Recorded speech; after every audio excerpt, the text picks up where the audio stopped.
One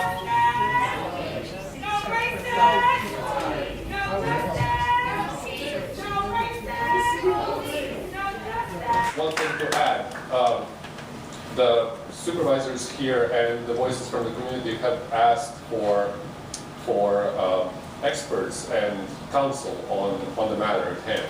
You have a full room of experts. Come on now, speak on it. Let's go. Just open your ears. It doesn't cost nothing.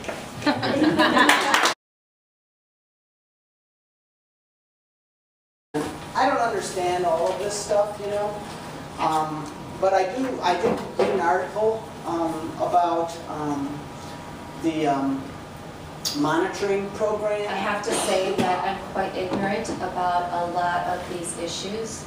I adopted 3 African American kids who I love passionately, and hearing what's happening in Dane County being the worst place for Black people breaks my heart.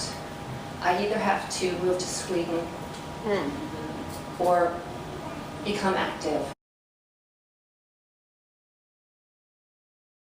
And we also demand the immediate release of 350 Black people who are incarcerated due to crimes of poverty and structural racism here in Dane County. We demand the release of 350 Black people incarcerated due to crimes of poverty that we like to pretend that doesn't exist. That 350 Black people be released, those who are incarcerated due to crimes of poverty.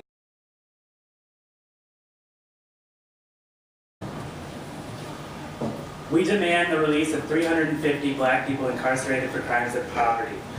These are crimes like homelessness, like drugs, like theft.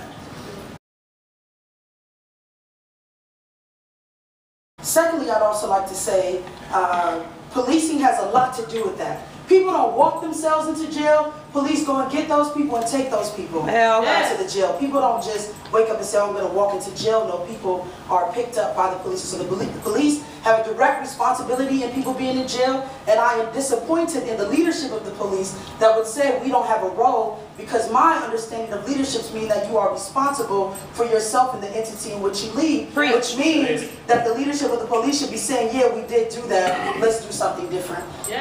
We feel like we want to address crimes in our communities. There is an unsafe overflow area in the jails. We recognize that. We have a solution. Don't put people there. Don't put people in those unsafe areas. If you were at capacity, would you put people in random corners and just seal it off and hope that it suffices? No, you wouldn't. Don't put people there. And if that means no arrest, don't arrest people. Voters voted to legalize marijuana in this county. Although it was a non-binding referendum, the police should stop harassing, ticketing, and arresting people for drug use. Right on. How do people end up in a situation where they're getting bail instead of getting released on their recognizance, instead of getting a signature bond? Well, here's a sign that says, you know, from the Wisconsin courts on how it is that people get bail or not. And one of those signs is that you have to have a proper identification. Okay, so one thing we know about people who are struggling with low incomes, is that it's difficult to maintain identification. We've certainly saw a big discussion about that in terms of changes to voter registration and that sort of thing. People are marching in the streets because they don't have identification or the means to identify. That's poverty. That's one reason that people don't get bail. That's one reason that they sit in the jail right here above our heads and down the street.